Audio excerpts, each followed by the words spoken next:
আমন্ত্রণ জানাচ্ছি নিপুণ রেজাস রেসিপিতে। আজকে আমি কামরাঙ্গা দিয়ে দেশি পুঁটি মাছ রান্না করে দেখাবো। আমি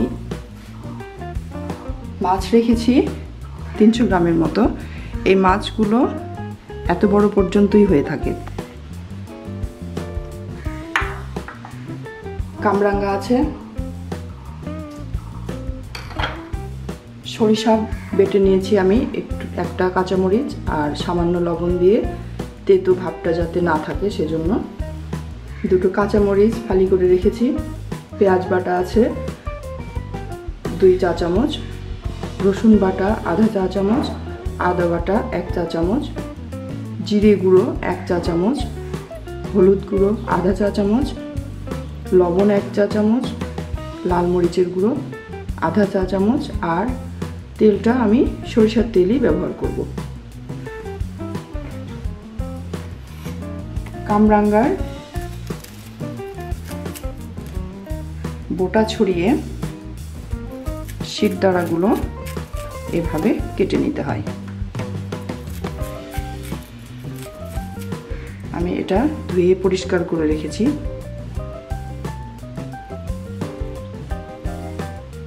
আরো একবার পরিষ্কার করে নেব আমি।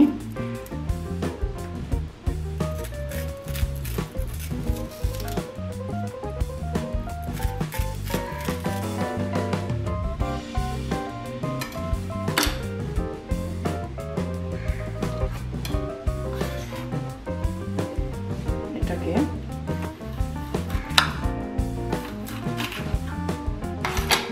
এভাবে স্লাইস করে নিতে হবে।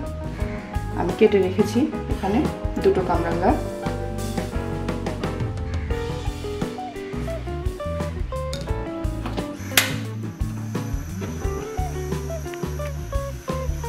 এবার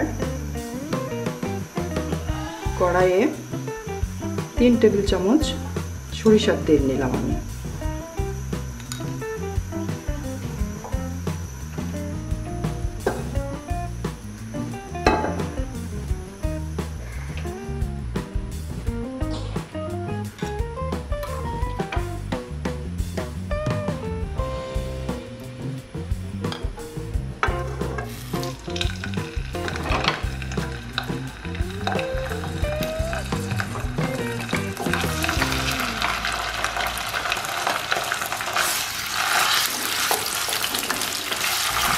সব বাটা মশলাগুলো তেলে খুব ভালো করে কষিয়ে নেব।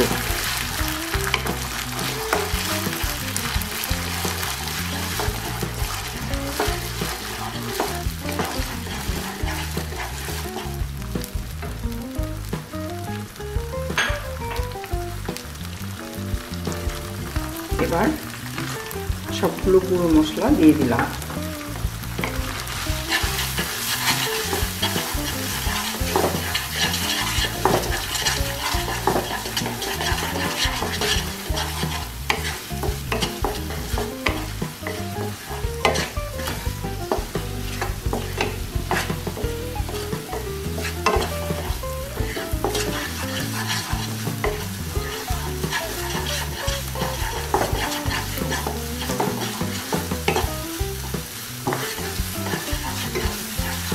পাঁচ মিনিটের মতো মশলাটা কষিয়ে নিতে হবে। মশলা কষানো ভালো না হলে, বিশেষ করে আদা আর রসুনের একটা কাঁচা গন্ধ থেকে যায়, যেটা খাবারের সময় খুব খারাপ লাগে।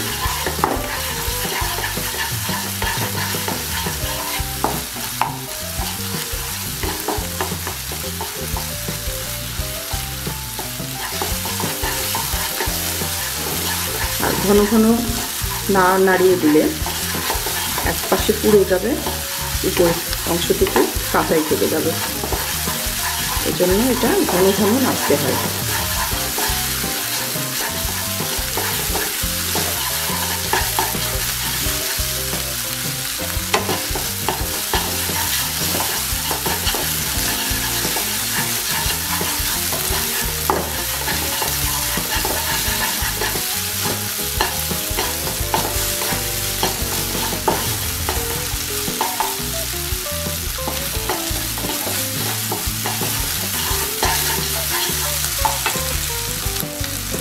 এবার আমি আমার মশলা কষানো হয়ে গিয়েছে। এবার সামান্য পানি দিয়ে দেব।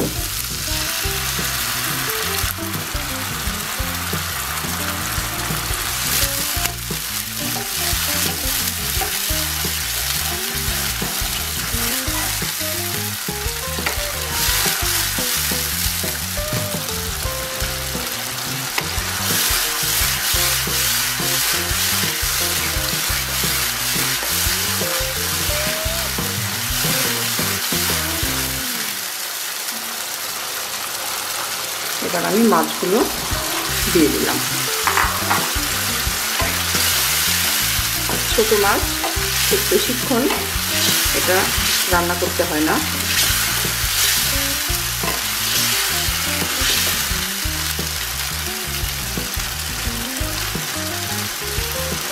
তারপরে সামান্য কষিয়ে নিতে হবে।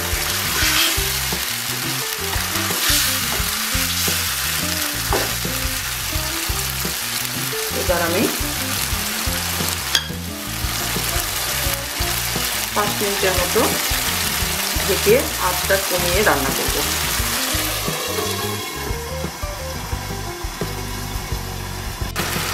মাছ কষানো হয়ে গেছে।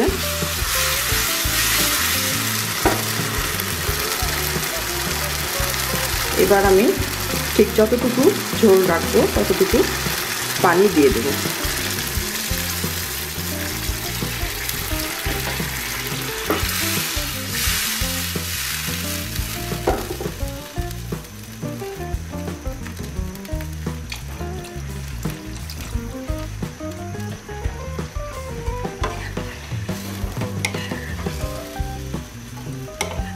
এই তরকারিটাতে একটু ঝোল থাকবে,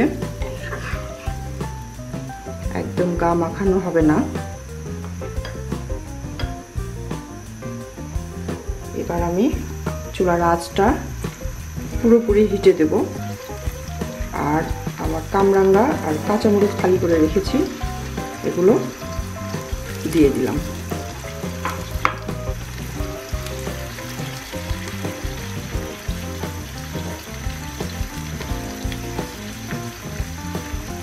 লবণ ঝাল এটা আসলে সবাই ব্যবহার করবেন নিজেদের স্বাদ অনুযায়ী, যে যেমন খেতে পছন্দ করেন ঠিক তেমনটাই।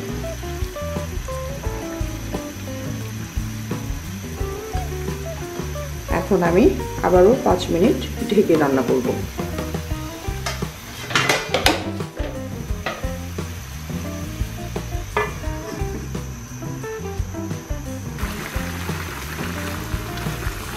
রান্না হয়ে গিয়েছে।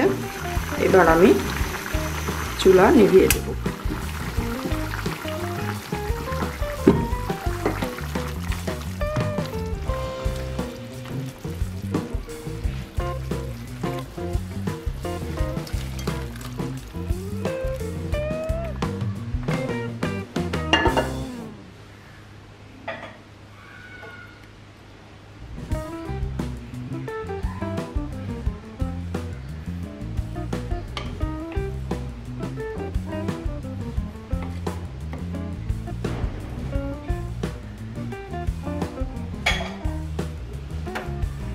দর্শক, হয়ে গেল আমার কামরাঙ্গা দিয়ে পুঁটি মাছের ঝোল। কামরাঙ্গা আসলে খুব বেশি টক হয় না, এজন্য আমি একটু বেশি পরিমাণে দিয়েছি। আর যেটুকু টক থাকে সেটাও তরকারি ঝোলে বেরিয়ে যায়, ফলে খাওয়ার সময় কামরাঙ্গাগুলো খুব ভালো লাগে, মজা লাগে খেতে। তো আমার রেসিপিটি যদি আপনাদের ভালো লেগে থাকে লাইক দিন, শেয়ার করুন, কমেন্ট করে জানান কেমন লাগলো। আর আমার চ্যানেলের সঙ্গে থাকতে অবশ্যই সাবস্ক্রাইব করুন। আজকে এই পর্যন্তই, আবার দেখা হবে আগামীতে নতুন কোনো রেসিপি নিয়ে। সে পর্যন্ত সকলে ভালো থাকুন, সুস্থ থাকুন। আল্লাহ হাফেজ।